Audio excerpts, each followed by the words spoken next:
أعوذ بالله من الشيطان الرجيم. بسم الله الرحمن الرحيم.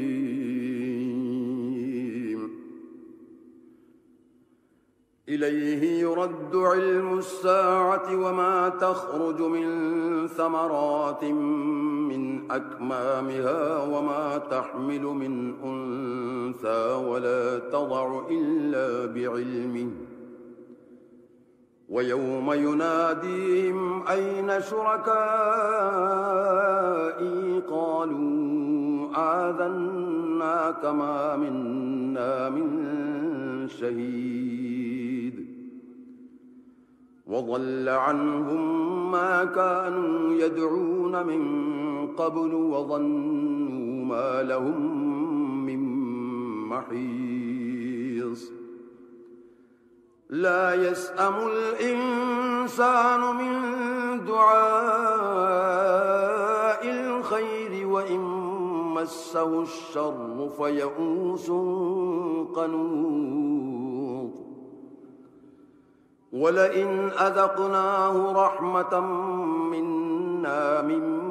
بعد ضراء مسته ليقولن هذا لي وما أظن الساعة قائمة ولئن رجعت إلى ربي إن لي عنده للحسنى فلننبئن الذين كفروا بما عملوا ولنذيقنهم من عذاب غليظ. وإذا أنعمنا على الإنسان أعرض ونأى بجانبه وإذا مسه الشر فذو دعاء عريض. قل أرأيتم إن كان من عند الله ثم كفرتم به من أضل ممن هو في شقاق بعيد. سنريهم آياتنا في الآفاق وفي أنفسهم حتى يتبين لهم أنه الحق.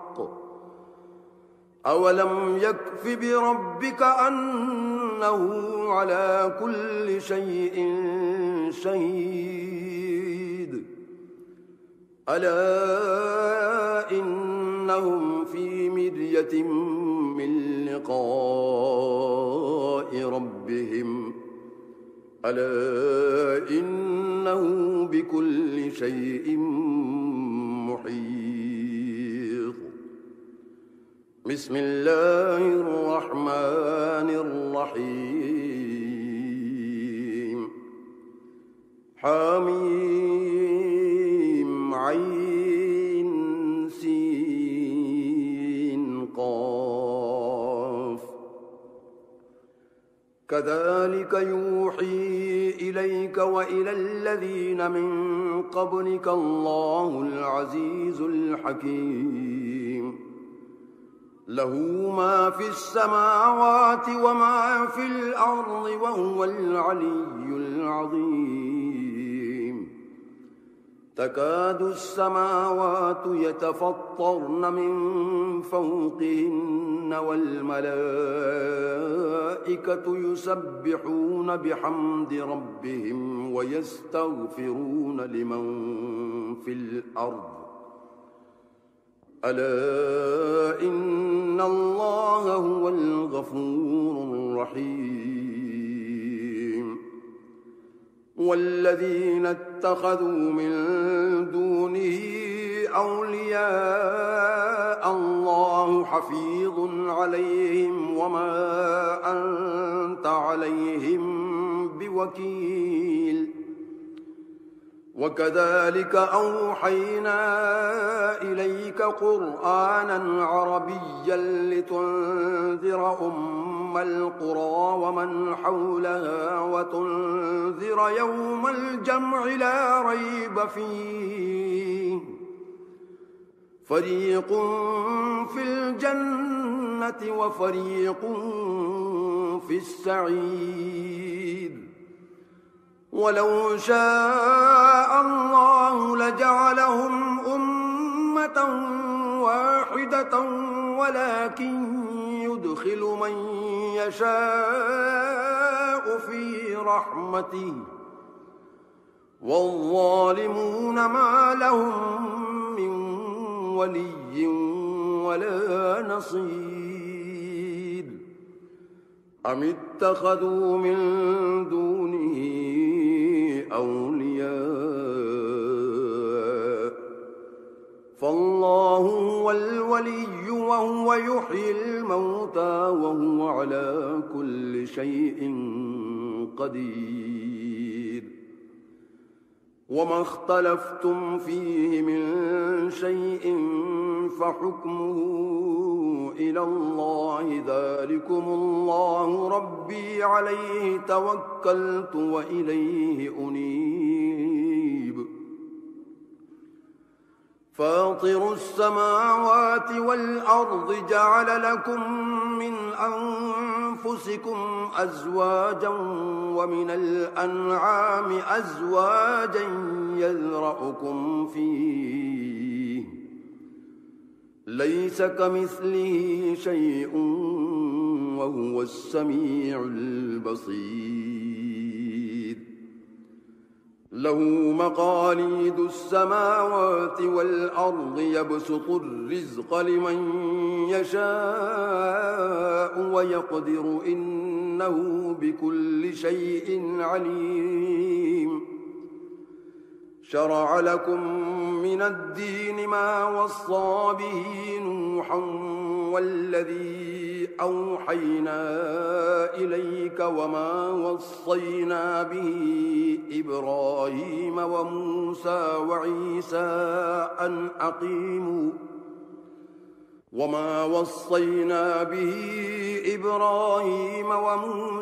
وعيسى أن أقيموا الدين ولا تتفرقوا فيه كبر على المشركين ما تدعوهم إليه الله يجتبي إليه من يشاء ويهدي إليه من ينيب وما تفرقوا إلا من بعد ما جاءهم العلم بغيا بينهم ولولا كلمة سبقت من ربك إلى أجل مسمى لقضي بينهم وإن الذين أورثوا الكتاب من بعدهم لفي شك منه مريب فلذلك فادع واستقم كما أمرت ولا تتبع أهواءهم وقل آمنت بما أنزل الله من كتاب وأمرت لأعدل بينكم الله ربنا وربكم لنا أعمالنا ولكم أعمالكم لا حجة بيننا وبينكم الله يجمع بيننا وإليه المصير والذين يحاجون في الله من بعد ما استجيب له حجتهم داحضة عند ربهم وعليهم غضب ولهم عذاب شديد الله الذي أنزل الكتاب بالحق والميزان وما يدريك لعل الساعة قريب يستعجل بها الذين لا يؤمنون بها والذين آمنوا مشفقون منها ويعلمون أن أنها الحق ألا إن الذين يمارون في الساعة لفي ضلال بعيد الله لطيف بعباده يرزق من يشاء وهو القوي العزيز من كان يريد حرث الآخرة نزد له في حرثه ومن كان يريد حرث الدنيا نؤته منها وما له في الآخرة من نصيب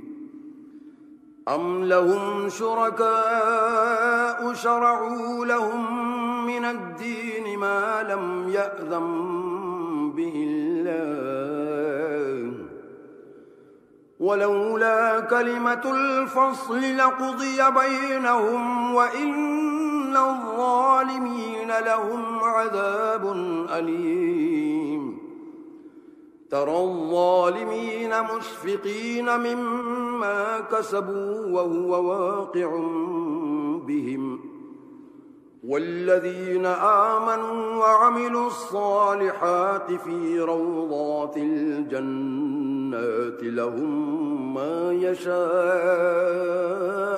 عند ربهم ذلك هو الفضل الكبير ذلك الذي يبشر الله عباده الذين آمنوا وعملوا الصالحات قل لا أسألكم عليه أجرا إلا المودة في القربى ومن يقترف حسنة نزد له فيها حسنا إن الله غفور شكور أم يقولون افترى على الله كذبا فإن يشأ الله يختم على قلبك ويمحو الله الباطل ويحق الحق بكلماته إنه عليم بذات الصدور وهو الذي يقبل التوبة عن عباده ويعفو عن السيئات ويعلم ما تفعلون ويستجيب الذين آمنوا وعملوا الصالحات ويزيدهم من فضله والكافرون لهم عذاب شديد ولو بسط الله الرزق لعباده لبغوا في الأرض ولكن ينزل بقدر ما يشاء إنه بعباده خبير بصير وهو الذي ينزل الغيث من بعد ما قنطوا وينشر رحمته وهو الولي الحميد ومن آياته خلق السماوات والأرض وما بث فيهما من دابة وهو على جمعهم إذا يشاء قدير وما أصابكم من مصيبة فبما كسبت أيديكم ويعفو عن كثير وما أنتم بمعجزين في الأرض وما لكم من دون الله من ولي ولا نصير ومن آياته الجوار في البحر كالأعلام إن يشأ يسكن الريح فيظللن رواكد على ظهره إن إن في ذلك لآيات لكل صبار شكور أو يوبقهن بما كسبوا ويعفو عن كثير ويعلم الذين يجادلون في آياتنا ما لهم من محيص فما أوتيتم من شيء فمتاع الحياة الدنيا وما عند الله خير وأبقى للذين آمنوا وعلى ربهم يتوكلون والذين يجتنبون كبائر الإثم والفواحش وإذا ما غضبوا هم يغفرون والذين استجابوا لربهم وأقاموا الصلاة وأمرهم شورى بينهم ومما رزقناهم ينفقون والذين إذا أصابهم البغي هم ينتصرون وجزاء سيئة سيئة مثلها فمن عفا وأصلح فأجره على الله إنه لا يحب الظالمين ولمن انتصر بعد ظلمه فأولئك ما عليهم من سبيل إنما السبيل على الذين يظلمون الناس ويبغون في الأرض بغير الحق أولئك لهم عذاب أليم ولمن صبر وغفر إن ذلك لمن عزم الأمور ومن يضلل الله فما له من ولي من بعده وترى الظالمين لما رأوا العذاب يقولون هل إلى مرد من سبيل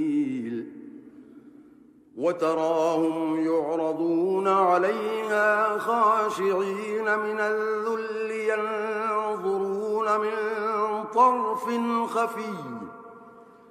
وقال الذين آمنوا إن الخاسرين الذين خسروا أنفسهم وأهليهم يوم القيامة ألا إن الظالمين في عذاب مقيم وما كان لهم من أولياء ينصرونهم من دون الله ومن يضلل الله فما له من سبيل استجيبوا لربكم من قبل أن يأتي يوم لا مرد له من الله ما لكم من ملجأ يومئذ وما لكم من نكير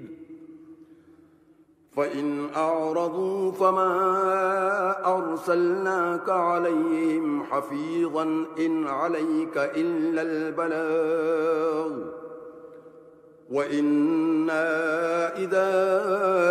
أذقنا الإنسان منا رحمة فرح بها وإن تصبهم سيئة بما قدمت أيديهم فإن الإنسان كفور لله ملك السماوات والأرض يخلق ما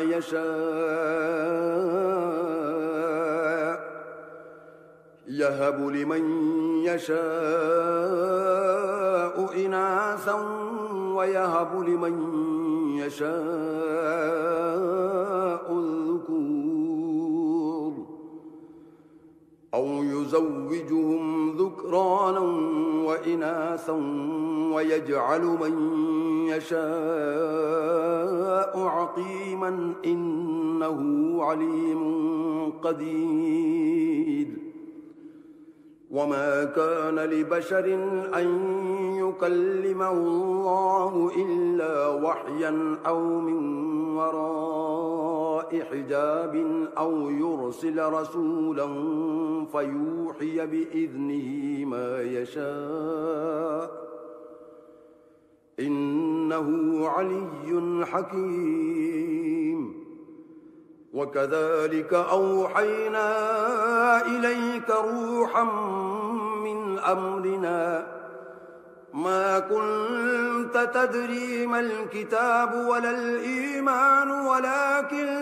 جعلناه نورا نهدي به من نشاء من عبادنا وإنك لتهدي إلى صراط مستقيم صراط الله الذي له ما في السماوات وما في الأرض ألا إلى الله تصير الأمور بسم الله الرحمن الرحيم حميم والكتاب المبين إنا جعلناه قرآنا عربيا لعلكم تعقلون وإنه في أم الكتاب لدينا لعلي حكيم أفنضرب عنكم الذكر صفحا أن كنتم قوما مسرفين وكم أرسلنا من نبي في الأولين وما يأتيهم من نبي إلا كانوا به يستهزئون فأهلكنا أشد منهم بطشا ومضى مثل الأولين ولئن سألتهم من خلق السماوات والأرض ليقولن خلقهن العزيز العليم الذي جعل لكم الأرض مهدا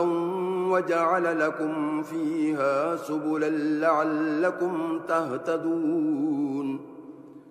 والذي نزل من السماء ماء بقدر فأنشرنا به بلدة ميتا كذلك تخرجون والذي خلق الأزواج كلها وجعل لكم من الفلك والأنعام ما تركبون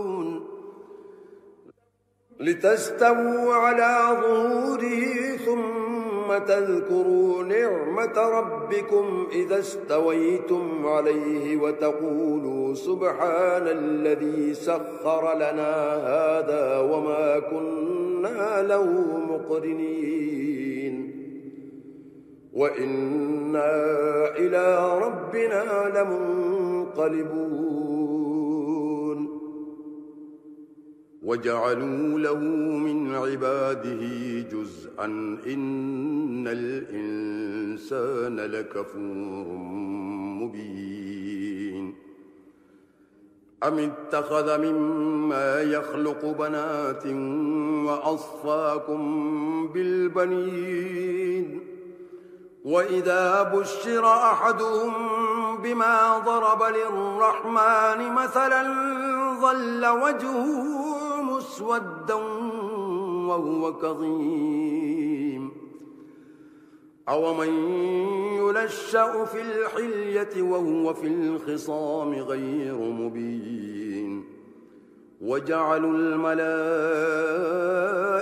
الذين هم عباد الرحمن إناثا أشهدوا خلقهم ستكتب شهادتهم ويسألون وقالوا لو شاء الرحمن ما عبدناهم ما لهم بذلك من علم إن هم إلا يخرصون أم آتيناهم كتابا من قبله فهم به مستمسكون بل قالوا إنا وجدنا آباءنا على أمة وإنا على آثارهم مهتدون وكذلك ما أرسلنا من قبلك في قرية من نذير إلا قال مترفوها إنا وجدنا آباءنا على أمة وإنا على آثارهم مقتدون قال أولو جئتكم بأهدى مما وجدتم عليه آباءكم قالوا إنا بما أرسلتم به كافرون فانتقمنا منهم فانظر كيف كان عاقبة المكذبين وإذ قال إبراهيم لأبيه وقومه إنني براء مما تعبدون إلا الذي فطرني فإنه سيهدين وجعلها كلمة باقية في عقبه لعلهم يرجعون بل متعت هؤلاء وآباءهم حتى جاءهم الحق ورسول مبين ولما جاءهم الحق قالوا هذا سحر وإنا به كافرون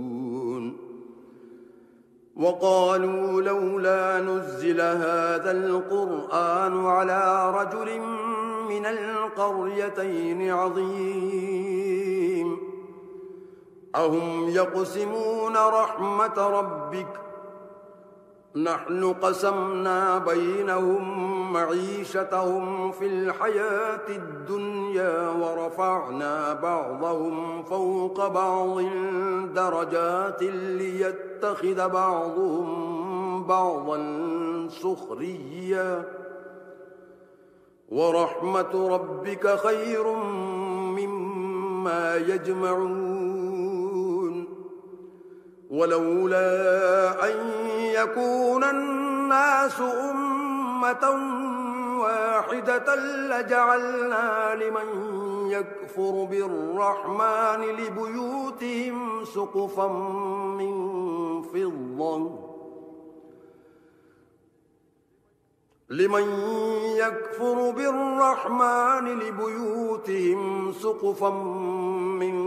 فضة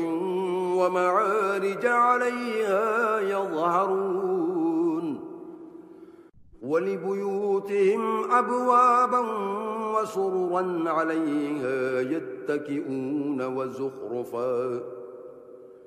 وإن كل ذلك لما متاع الحياة الدنيا والآخرة عند ربك للمتقين ومن يعش عن ذكر الرحمن نقيض له شيطانا فهو له قرين وإنهم ليصدونهم عن السبيل ويحسبون أنهم مهتدون حتى إذا جاءنا قال يا ليت بيني وبينك بعد المشرقين فبئس القرين ولن ينفعكم اليوم إذ ظلمتم أنكم في العذاب مشتركون أفأنت تسمع الصم أو تهدي العمي ومن كان في ضلال مبين فإما نذهبن بك فإنا منهم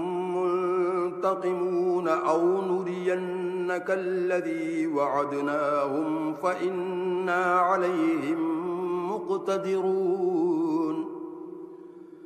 فاستمسك بالذي أوحي إليك إنك على صراط مستقيم وإنه لذكر لك ولقومك وسوف تسألون واسأل من أرسلنا من قبلك من رسلنا أجعلنا من دون الرحمن آلهة يعبدون ولقد أرسلنا موسى بآياتنا إلى فرعون وملئه فقال إني رسول رب العالمين فلما جاءهم بآياتنا إذا هم منها يضحكون وما نريهم من آية إلا هي أكبر من أختها وأخذناهم بالعذاب لعلهم يرجعون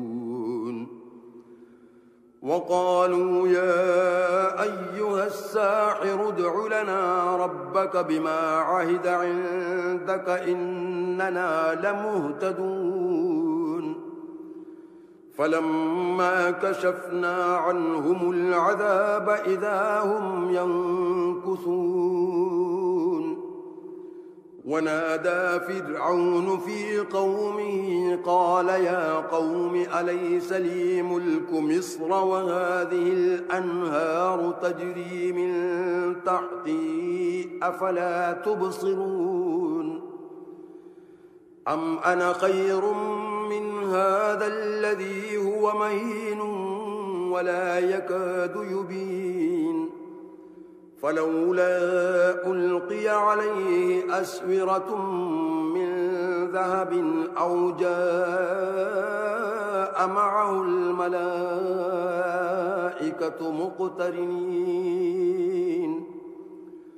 فاستخف قومه فأطاعوه إنهم كانوا قوما فاسقين فلما آسفونا انتقمنا منهم فأغرقناهم أجمعين فجعلناهم سلفا ومثلا للآخرين ولما ضرب ابن مريم مثلا إذا قومك منه يصدون وقالوا أآلهتنا خير أم هو ما ضربوه لك إلا جدلا بل هم قوم خصمون إن هو إلا عبد أنعمنا عليه وجعلناه مثلا لبني إسرائيل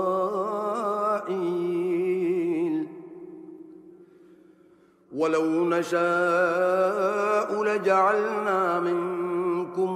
ملائكة في الأرض يخلفون وإنه لعلم للساعة فلا تمترن بها واتبعون هذا صراط مستقيم ولا يصدنكم الشيطان إنه لكم عدو مبين ولما جاء عيسى بالبينات قال قد جئتكم بالحكمة ولأبين لكم بعض الذي تختلفون فيه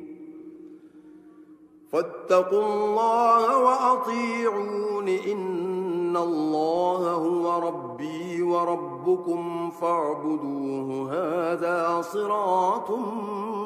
مستقيم فاختلف الأحزاب من بينهم فويل للذين ظلموا من عذاب يوم أليم هل ينظرون إلا الساعة أن تأتيهم بغتة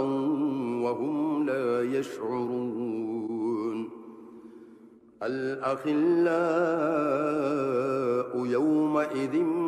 بعضهم لبعض عدو إلا المتقين يا عباد لا خوف عليكم اليوم ولا أنتم تحزنون الذين آمنوا بآياتنا وكانوا مسلمين ادخلوا الجنة أنتم وأزواجكم تحبرون يطاف عليهم بصحاف من ذهب وأكواب وفيها ما تشتهيه الأنفس وتلذ الأعين وأنتم فيها خالدون وتلك الجنة التي أورثتموها بما كنتم تعملون لكم فيها فاكهة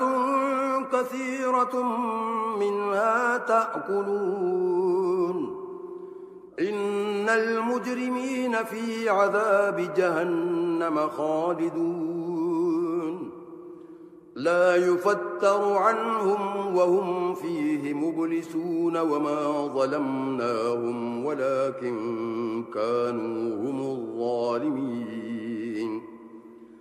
ونادوا يا مالك ليقض علينا ربك قال إنكم ماكثون لقد جئناكم بالحق ولكن أكثركم للحق كارهون أم أبرموا أمرا فإنا مبرمون أم يحسبون أنا لا نسمع سرهم ونجواهم بلى ورسلنا لديهم يكتبون قل إن كان للرحمن ولد فأنا أول العابدين سبحان رب السماوات والأرض رب العرش عما يصفون فذرهم يخوضوا ويلعبوا حتى يلاقوا يومهم الذي يوعدون وهو الذي في السماء إله وفي الأرض إله وهو الحكيم العليم وتبارك الذي له ملك السماوات والأرض وما بينهما وعنده علم الساعة وإليه ترجعون ولا يملك الذين يدعون من دونه الشفاعة إلا من شهد بالحق وهم يعلمون ولئن سألتهم من خلقهم ليقولن الله فأنى يؤفكون وقيله يا رب إن هؤلاء قوم لا يؤمنون فاصفح عنهم وقل سلام فسوف يعلمون بسم الله الرحمن الرحيم حميم والكتاب المبين إنا أنزلناه في ليلة مباركة إنا كنا منذرين فيها يفرق كل أمر حكيم أمرا من عندنا إنا كنا مرسلين رحمة من ربك إنه هو السميع العليم رب السماوات والأرض وما بينهما إن كنتم موقنين لا إله إلا هو يحيي ويميت ربكم ورب آبائكم الأولين بل هم في شك يلعبون فارتقب يوم تأتي السماء بدخان مبين يغشى الناس هذا عذاب أليم ربنا اكشف عنا العذاب إنا مؤمنون أنى لهم الذكرى وقد جاءهم رسول مبين ثم تولوا عنه وقالوا معلم مجنون إنا كاشف العذاب قليلا إنكم عائدون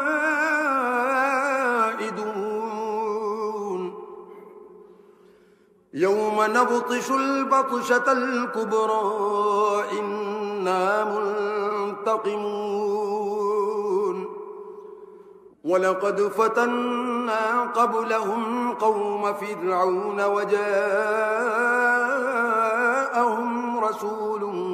كريم أن أدوا إلي عباد الله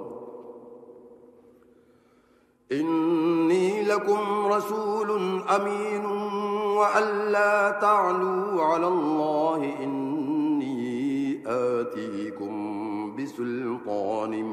مبين وإني عذت بربي وربكم أن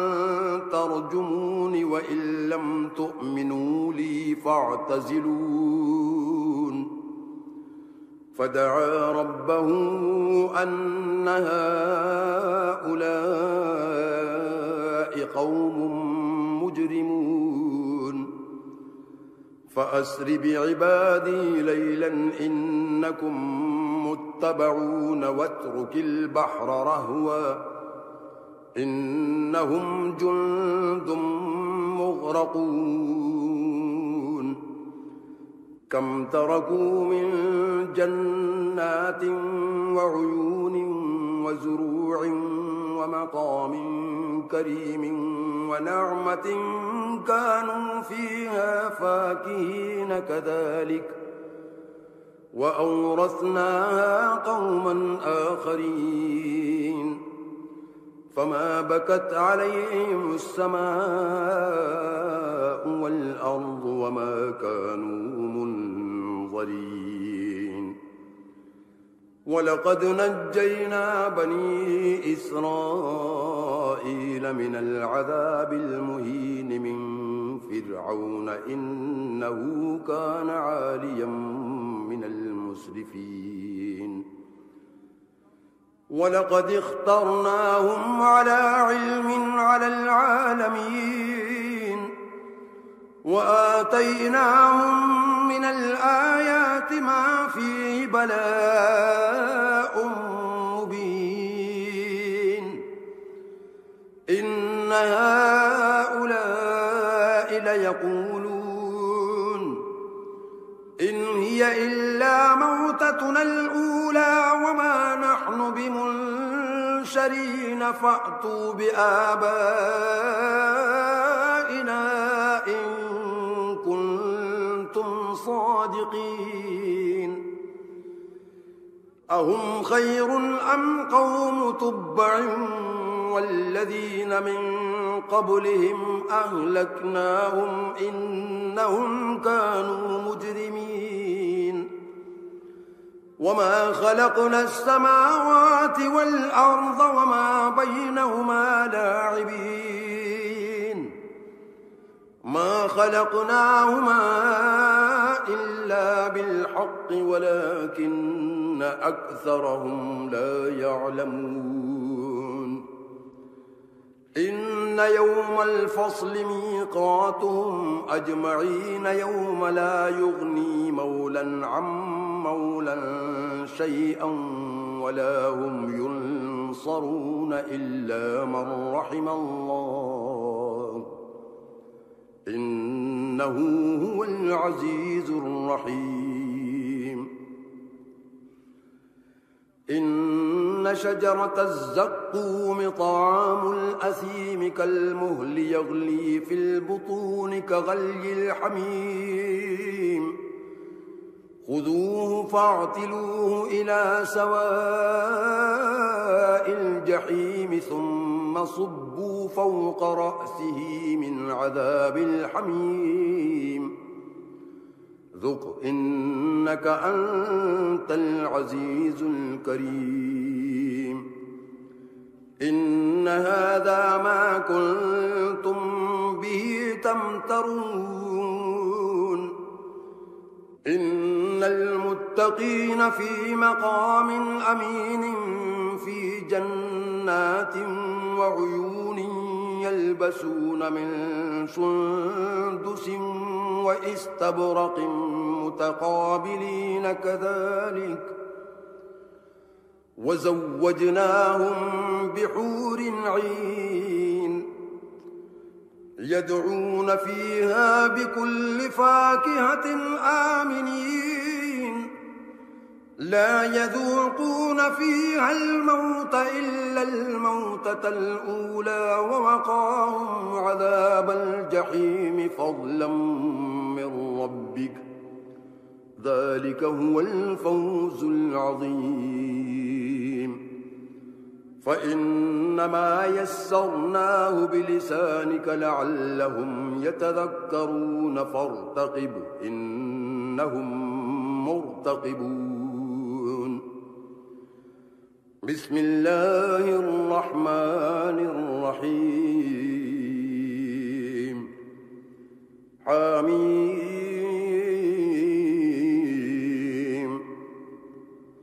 تنزيل الكتاب من الله العزيز الحكيم إن في السماوات والأرض لآيات للمؤمنين وفي خلقكم وما يبث من دابة آيات لقوم يوقنون واختلاف الليل والنهار وما أنزل الله من السماء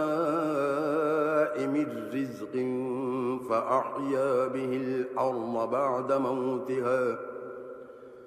فأحيا به الأرض بعد موتها وتصريف الرياح آيات لقوم يعقلون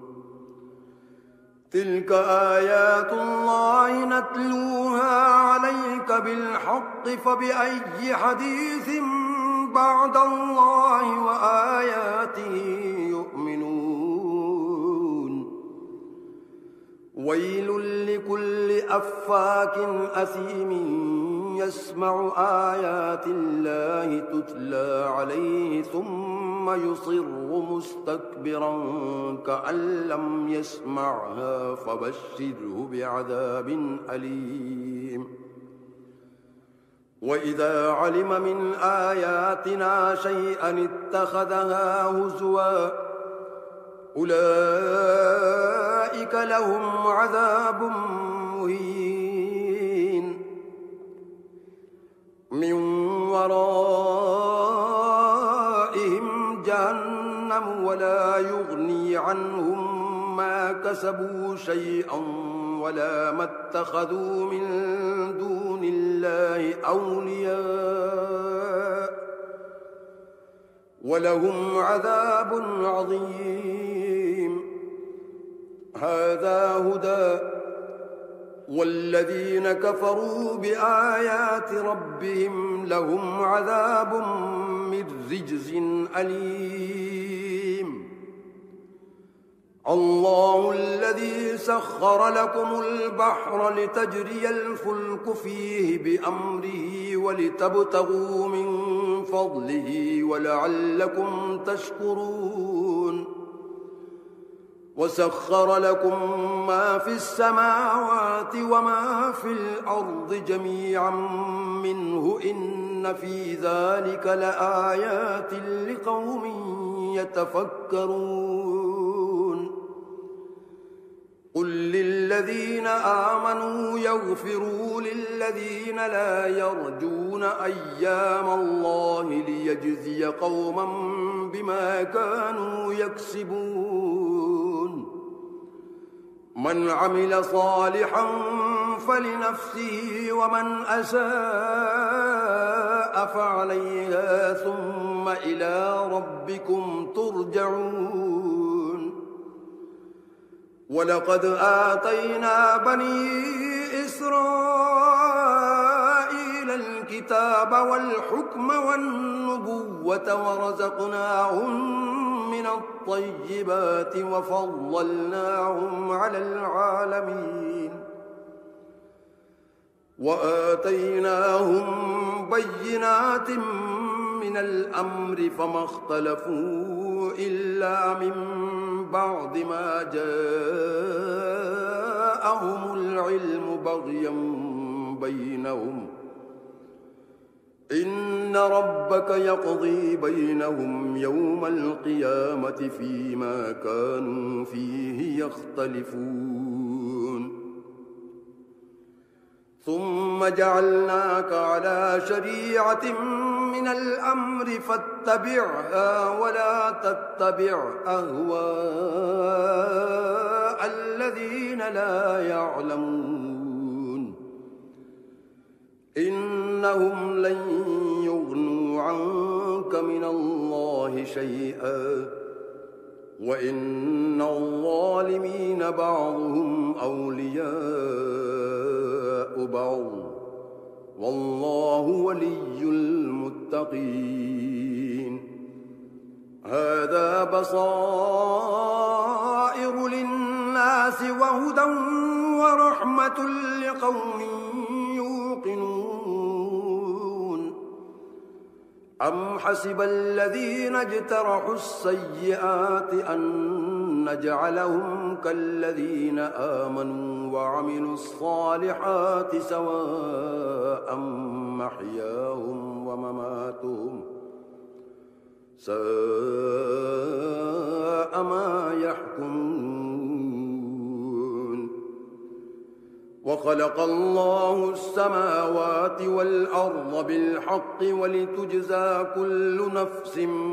بما كسبت وهم لا يظلمون أفرأيت من اتخذ إلهه هواه وأضله الله على علم وختم على سمعه وقلبه وجعل على بصره غشاوة فمن يهديه من بعد الله أفلا تذكرون وقالوا ما هي إلا حياتنا الدنيا نموت ونحيا وما يهلكنا إلا الدهر وما لهم بذلك من علم إن هم إلا يظنون وإذا تتلى عليهم آياتنا بينات ما كان حجتهم إلا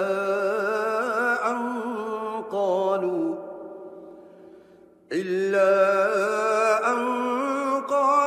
ائتوا بآبائنا إن كنتم صادقين قل الله يحييكم ثم يميتكم ثم يجمعكم إلى يوم القيامة لا ريب فيه ولكن أكثر الناس لا يعلمون ولله ملك السماوات والأرض ويوم تقوم الساعة يومئذ يخسر المبطلون